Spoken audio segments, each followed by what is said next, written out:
Hello guys, welcome to my channel. ഇന്ന് ചെറിയൊരു ട്രിപ്പിൻ്റെ video ആയിട്ട് ഞാൻ ഇടുന്നത്. വേറെ ഇടത്തേക്കും അല്ല, ഞങ്ങൾ കല്ലാറിലേക്കാണ് പോയത്. ഞാനും ഏട്ടനും എൻ്റെ അമ്മയും അനിയനും പപ്പയും, പിന്നെ അമ്മയുടെ സഹോദരൻ എൻ്റെ മാമനും അനിയും, പിന്നെ മാമൻ്റെ മക്കളും അച്ചൂസും മിച്ചൂസും. അവരെയൊക്കെ വഴിയെ നിങ്ങൾക്ക് കാണാം. പിന്നെ ഇന്ന് തന്നെയായിരുന്നു ആൻറ്റിയുടെയും മാമൻ്റെ വെഡ്ഡിങ് ആനിവേഴ്സറി. അപ്പോൾ ഞങ്ങളൊരു ചെറിയ കേക്കൊക്കെ മേടിച്ചിട്ടുണ്ടായിരുന്നു. മാമന് എനിക്ക് വളരെ സർപ്രൈസായിരുന്നു. അവരറിയാതെയായിരുന്നു ഞങ്ങൾ കേക്ക് മേടിച്ചത്. ഞങ്ങൾ ഇനി ഒരുപാട് സാഹസിക യാത്രകൾ പോലെ നേരെ കല്ലാറിലേക്ക് എത്തുകയാണ് ഗായ്സ്.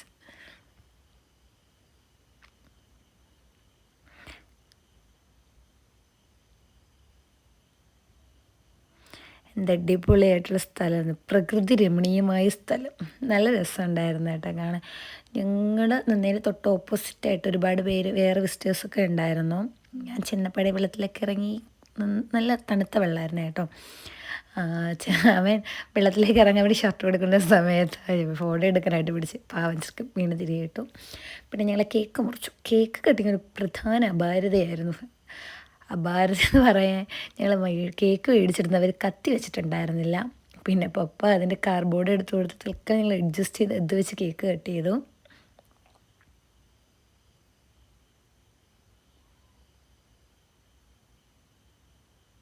ഇതാണ് കേട്ടോ എൻ്റെ മാമൻ, ഇതാണ് എൻ്റെ ആൻറ്റി.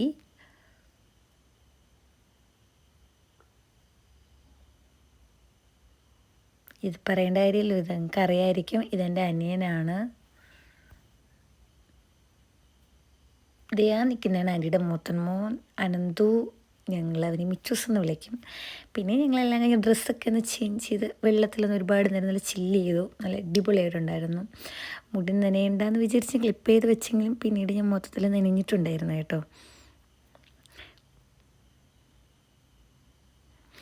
ആൻറ്റിയും അമ്മയും വെള്ളത്തിൽ ഇറങ്ങിയിട്ടുണ്ടായിരുന്നില്ല. അവർ ഫുള്ള് വീഡിയോ ഷൂട്ടായിരുന്നു കരയ്ക്കിരുന്നു. പിന്നെ ഞാൻ എൻ്റെ ടീമിൻ്റെ പോലെ കല്ലിക്ക് ഇടുക്കി വെച്ചു.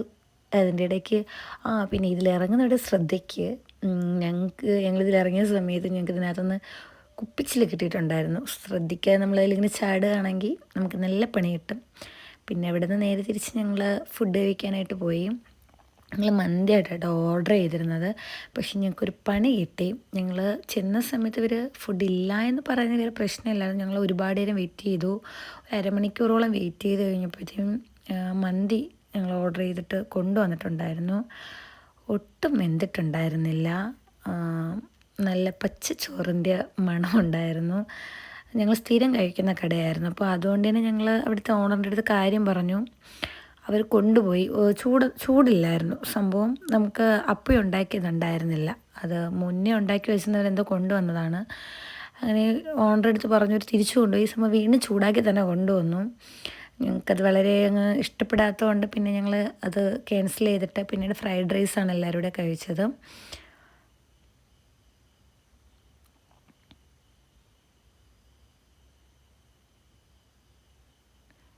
അതിൻ്റെ ഇടയ്ക്ക് ഇവൻ്റെ കുറേ കോമഡി തരങ്ങൾ. എല്ലാം കഴിഞ്ഞിട്ട് ഞങ്ങൾ നേരെ വീട്ടിലേക്ക്.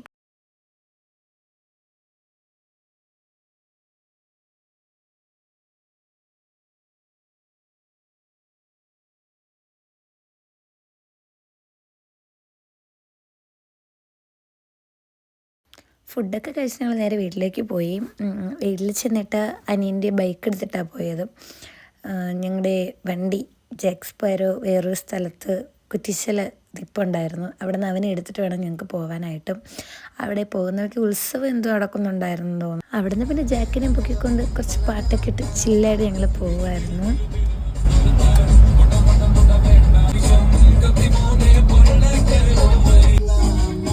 എനിക്കാണെങ്കിൽ നാളെ ക്ലാസ് തുടങ്ങുകയാണ്. അപ്പോൾ നാളെ കോളേജിൽ വെച്ചിട്ട് പോകാനായിട്ട് കുറച്ച് പൂ മേടിക്കണമായിരുന്നു.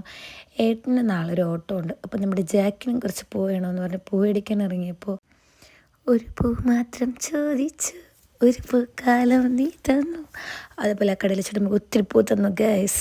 ഞങ്ങൾ 100 രൂപയുടെ പൂവാണ് മേടിച്ചിട്ടുണ്ടായത്. പക്ഷേ അതിലപ്പുറമായിട്ട് പൂ ഞങ്ങൾക്ക് കിട്ടിയിട്ടുണ്ടായിരുന്നു. ഏട്ടൻ വണ്ടി വന്ന സമയം ഞാൻ പൂവൊക്കെ ഒന്ന് കെട്ടി സെറ്റ്. അപ്പോൾ ഇന്ന് എത്രയേ ഉള്ളൂ. ബൈ.